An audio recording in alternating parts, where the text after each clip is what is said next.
नमस्कार।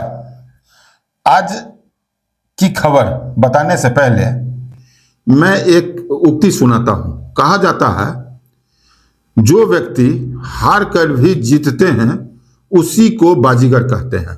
जी हां, और आज बिहार में या देश में बाजीगर के रूप में पूर्णिया के नवनिर्वाचित सांसद पप्पू यादव बताए जा रहे हैं। इलेक्शन से पहले पप्पू यादव अपनी पार्टी का विलय कांग्रेस पार्टी में कर लिए। लोग उम्मीद कर रहे थे कि वहां से पूर्णिया से उनको टिकट मिलेगी।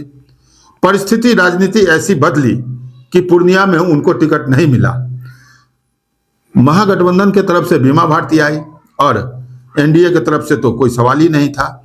कांग्रेस चाह करके भी पप्पू यादव को टिकट नहीं दिलवा पाई। अंततः पप्पू यादव निर्दलीय चुनाव लड़े और तमाम प्रयासों के बाद भी उन्होंने जीत दर्ज कर इतिहास रच दिया। और पप्पू यादव ने बताया कि सेवा भावना क्या होती है, क्षेत्र में पकड़ क्या होती है। निर्दलीय के रूप में भी अगर आप में सेवा भावना है, क्षेत्र की जनता आपको प्यार करती है तो आपकी जीत निश्चित है। आज हमारी टीम को पप्पू यादव झंझारपुर में मिल गए। वे रास्ते में एक परसा के पास में एक लाइन होटल है, वहां हमारी उनसे बात हुई। बड़े खुले अंदाज में उन्होंने बताया कि आज का ये जो चुनाव है वो न जात पर है, न पात पर है, न अगड़ा पर है, न पिछड़ा पर है, न बैकवर्ड पर है, न फॉरवर्ड पर है, न एनडीए की तरफ है, न इंडी गठबंधन की तरफ है, न किसी सिद्धांत को लेकर के है, न किसी विरोध को लेकर के है। ये मेरा चुनाव जो है सो दिल का चुनाव है। वहां के लोगों ने दिल से मुझे याद किया और मुझे जिता दिया। वो क्या बोले हैं मैं उनकी बात उन्हीं की भाषा में सुनाता हूं। उनका दर्द भी छलक रहा था, किस प्रकार वो तेजस्वी यादव को युवराज की संज्ञा दे रहे थे, लेकिन अपनी निष्ठा में वो बार बार ये कह रहे थे कि कांग्रेस के राहुल गांधी पीएम बनते अगर बिहार में कथित तौर पर वो युवराज की ओर संज्ञा दे रहे थे टिकट बंटवारे में, अगर अहंकारी प्रवृत्ति न अपनाई होती तब। फिलहाल पप्पू यादव क्या बोले हैं उन्हीं की जुबानी आप सुने और उनके दर्द को समझे और सच्चा सेवक किस प्रकार जीतता है और कैसे सिकंदर बनता है, उनके इस इंटरव्यू में आप जरूर देखेंगे। पहली बार हिंदुस्तान में जाति धर्म मजहब से अलग हटके लोगों ने, जहाँ कोई हिंदू मुसलमान नहीं चली, कोई धर्म मजहब की बात नहीं हुई, कोई जात पात की बात नहीं हुई, कोई बैकवर्ड फॉरवर्ड की बात नहीं हुई, ना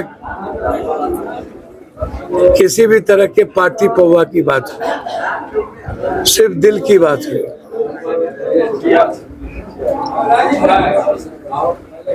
और पूर्णिया हॉट सीट थी पूरी दुनिया में, देश में। वायनाड का चुनाव हो रहा था लेकिन TV channel media social media पर पूर्णिया चल रहा है। पूरा हिंदुस्तान के लोग पूर्णिया के बारे में पूछना चाह रहे हैं कि पूर्णिया क्या हो रहा है, पूर्णिया में क्या हुआ। 2 दिन पीएम साहब, 3 दिन नीतीश जी, 4 दिन युवराज जी, 60 एमएलए, 2 राज्यसभा। इतना माफिया और अपराधियों का पैसा 2 दिन में 30 करोड़ रुपया खर्च, 2 दिन में 2 रात 30 करोड़। और फिर अंतिम में जब वोट नहीं मिली तो वोट का ट्रांसफर नोटा से मात्र 2000 ज्यादा। जितना नोटा को आया उतने हमारे युवराज जी के कैंडिडेट को आया 27,000 और नोटा 24,000 कुछ। सारा वोट अंतिम में ट्रांसफर। ऐसी परिस्थिति 9 महीने के बाद मैं जा रहा हूं दिल्ली, वो भी ओथ और सामाजिक और राजनीतिक पारिवारिक परिस्थितियां नहीं होती तो फिर मैं अपने ही घर में ठीक था।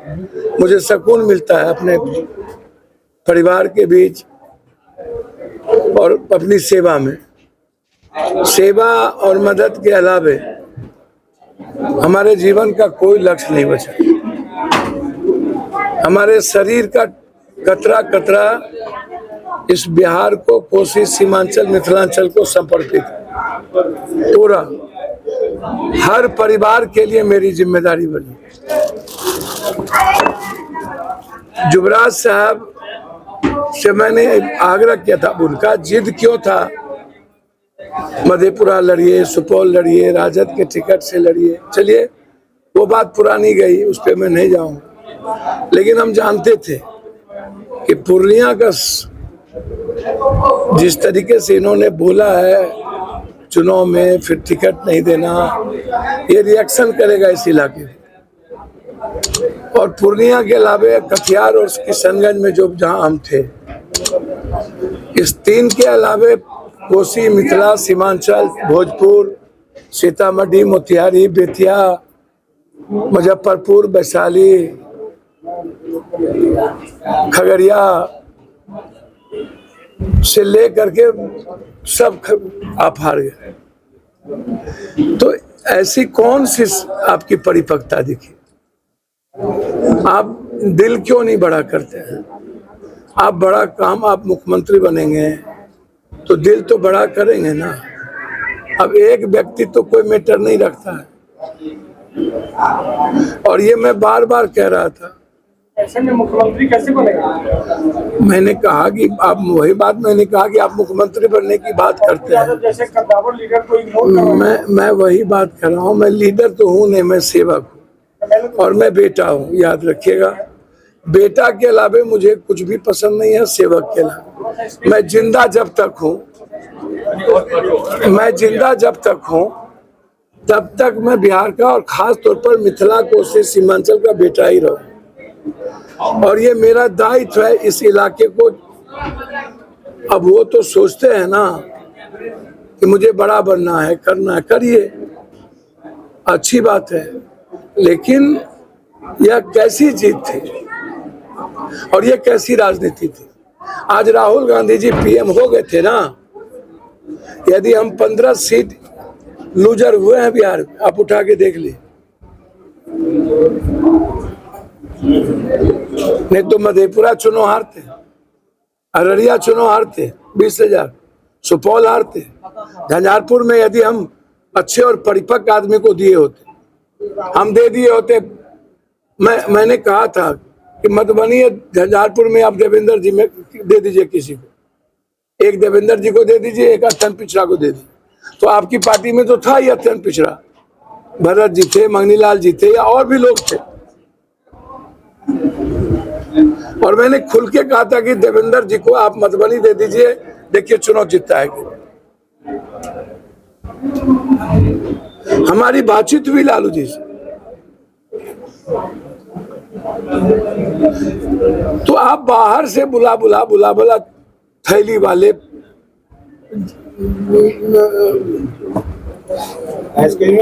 सूटकेस वाले, ये क्यों? ऐसा क्यों? मैं दरभंगा में मना किया कि दरभंगा आप किसी ब्राह्मण समाज को लड़ा दीजिए या फातमी जी को लड़ा दीजिए। फातमी जी को दरभंगा लड़ा दिए होते ना, मैं दिल से कहता हूँ चुनाव जी। तो आप ये मानते हैं कि राजद ने जितने टिकट का बंटवारा किया वो सब सूटकेस के आधार पर किया? नहीं, सब सूटकेस के आधार पर नहीं किया। राजद ने आज किसने दिया यहाँ पे? मैं ये नहीं कैसे मानूंगा कि सूटकेस के आधार पर, मैं ऐसा नहीं कह। मैंने कहा कि पैसे वालों को ही ढूंढ के क्यों टिकट दिए गए? आपके दल में थे ना अत्यंत पिछड़ी जाति के लोग, अच्छे नेता थे। टिकट वितरण में सूझबूझ की कमी थी सर। टिकट वितरण में अहंकार दिखा, एरोगेंसी दिखी कि हम जो कह देंगे वही होगा, हम जो बोल देंगे वही होगा। इंडिया ने, एनडीए 5 दिन कैंप कर जाएंगे, दुनिया बदल देंगे। मैं तो धन्यवाद देना चाहूंगा इलेक्ट्रॉनिक्स मीडिया, सबसे ज्यादा सोशल मीडिया और प्रिंट मीडिया, कि सच्चाई का साथ 9 महीने तक वो हमारा साथ दिया। मैं धन्यवाद देना चाहूंगा पूरे देश और बिहार के उन साथियों को जिसकी ब्लेसिंग और ट्रस्ट मेरे साथ था। सब लोग दुआ कर रहे थे, मंदिर जा रहे थे, गुरुद्वारे जा रहे थे, और जिसने वोट नहीं दिया वो भी कह रहे थे कि पप्पू यादव जीत जाए। आपके साथ तो दोहरी परिस्थिति हो गई। अब चलिए, राहुल जी भी आपको मतलब नहीं कर देखिए देखिए ऐसा नहीं है, 17 सीट पर राहुल जी संतोष किए ना उत्तर प्रदेश में। नहीं, हम आपकी बात कर रहे मेरी बात सुनिए ना, और राहुल जी, प्रियंका जी और अखिलेश मिलके दुनिया इतिहास बदले ना। उद्धव ठाकरे, राहुल जी मिलके, शरद पवार मिलके इतिहास बदले ना कि नहीं। राहुल गांधी जी की का मोरल सपोर्ट और सब कुछ से ममता दीदी के साथ था, तो इतिहास बदली ना। हम चूक कहाँ हुए? हम चूक हुए बिहार में, हिना साहब को नहीं दे पाए, वहां भी चूक हुए। हम चूक हुए, कन्हैया जी को नहीं दिए। हम दिल से चाहते थे कि कन्हैया जी बिहार लड़े और हिना साहब लड़े।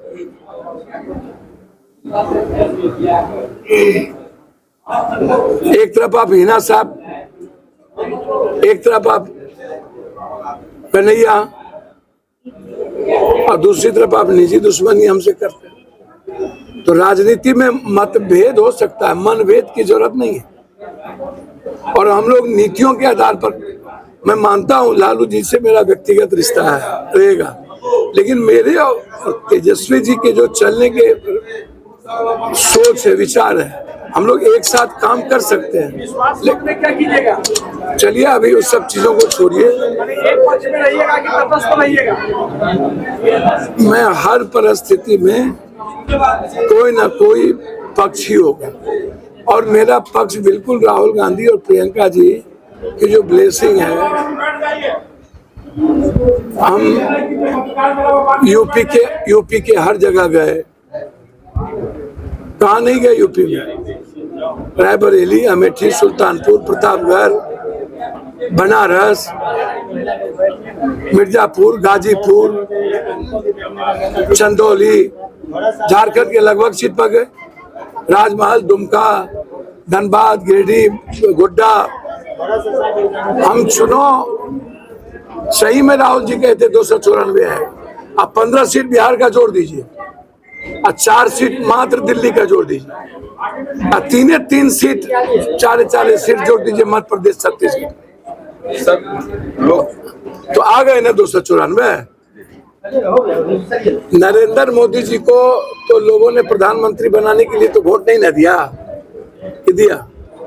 एनडीए को तो दिया, नरेंद्र मोदी जी को नहीं ना दिया।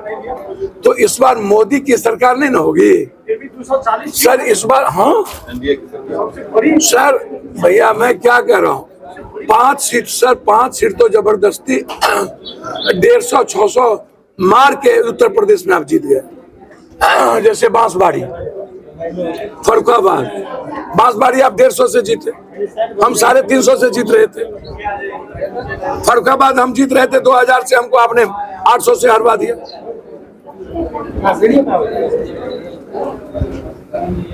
आप जो 400 पार करते थे, तो अब तो मोदी सरकार नहीं ना होगी, अब तो एनडीए सरकार न होगी।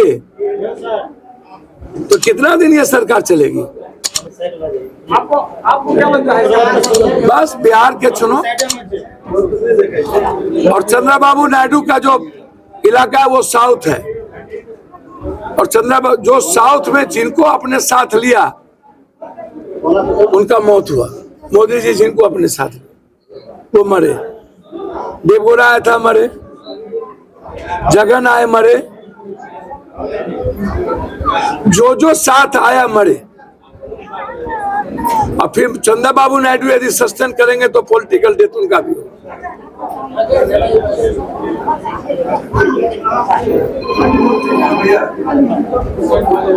तो इसीलिए अब मोदी सरकार नहीं, अब एनडीए सरकार।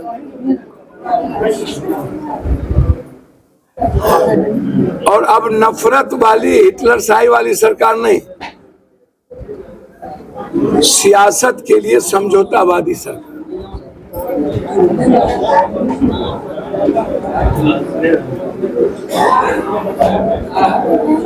मोदी जी को तो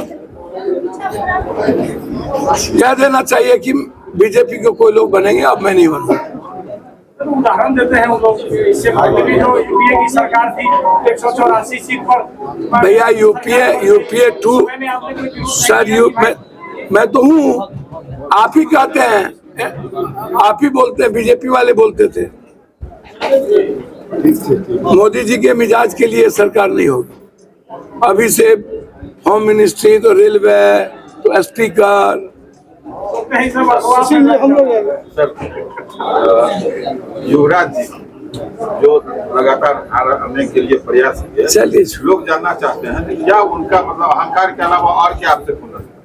सर मुझको कुछ नहीं पता क्यों खुन्नस है, क्यों इतना एरोगेंट। पप्पू यादव बढ़ जाएगा तो नहीं, मैं इस सब पे नहीं जाऊंगा, वो बड़े शुभकामना है। कांग्रेस यदि हमको जिम्मेदारी देगी तो मैं कांग्रेस की सरकार बनाने का प्रयास करूंगा।